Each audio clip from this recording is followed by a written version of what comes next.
So what are your thoughts on the law of attraction? When I do it, I feel like I'm somewhat of the doer.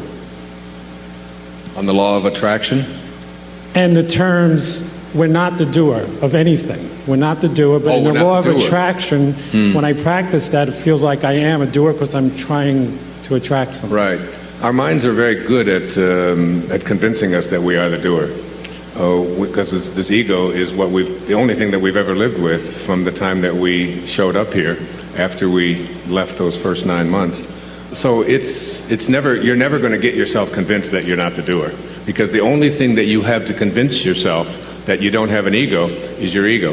That's what you have to work with. That's all you have to work with. So you have to become like the observer to the ego and look at it from the perspective of I know what I'm being told, that I'm really doing this, but there's really a part of me that knows that all of this is being done by something that is much greater, much bigger, much more divine, much more powerful than I am. This puny little ego of mine is something that I just have to play with all the time and stop convincing myself. So as you do this law of attraction begins to work, I think, at what I call a spiritual level.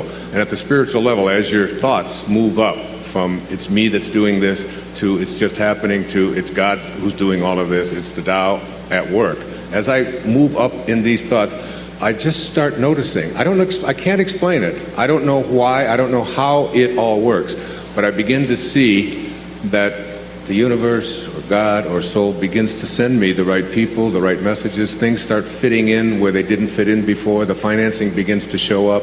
And you just start noticing that. And instead of judging it or trying to figure it out with your mind and with your ego, with the doer, you just stay in a state of gratitude for all of it, saying thank you. Thank you. Again, one more time, thank you. I do it every time I see a coin on the ground. I think of coins as just symbols of abundance.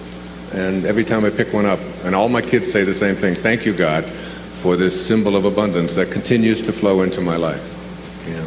Thanks. Do you have any comments on that? Or? Well, for me, the law of attraction is, for me, I'm attracted to everything and everyone. And I would question any thought I would have that would separate me from you. And not waiting for that special someone, that special something, it's just to love what is right here, right now. And in that, your eyes are so open, you can see all of the options because you're not at war. Peace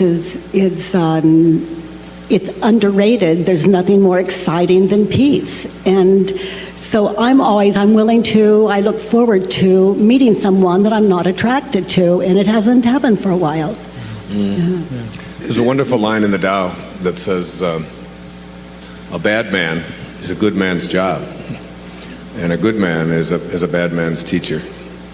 So that everyone out there that we evaluate to be bad, that's just our job. So all of these people that are out there, that newspapers and the president and all of those cronies would have us believe are evil, bad people, that's just our job. According to Lao Tzu, that's your job. Our job is to bring them around, to bring them into a place of love. And for all the bad, what we call those bad, we are just the teachers. We are their teachers. As a human race, I have found things that we have in common, so I know we can agree. And that is, we all agree, like, it's a table. It's a microphone. It's a glass. It's water. I call them first-generation thoughts. And when we're in love with what is reality, first-generation thinking, then the mind is free to be its infinite self, and there's nothing it can't do. It can even end war on this planet, and that's very exciting. If we didn't believe what we thought, we could clean up the planet. We could get rid of bombs. They would no longer be necessary. But what I do is just invite people to begin the way that I do and still do, peace in the head, peace at home. Yeah, to begin there. Just looking at it with new eyes. I'd always loved Rumi, one of my favorites of teachers, philosophers, poets. He said, talking about just looking at the world in a different way, he said every tree and branch was dancing, those which average eyes would see as fixed and still. You get just a new vision. And that new vision, I think, is one that if enough of us have it, well, you even said even if just one of us has it, then that's enough to transform the whole world.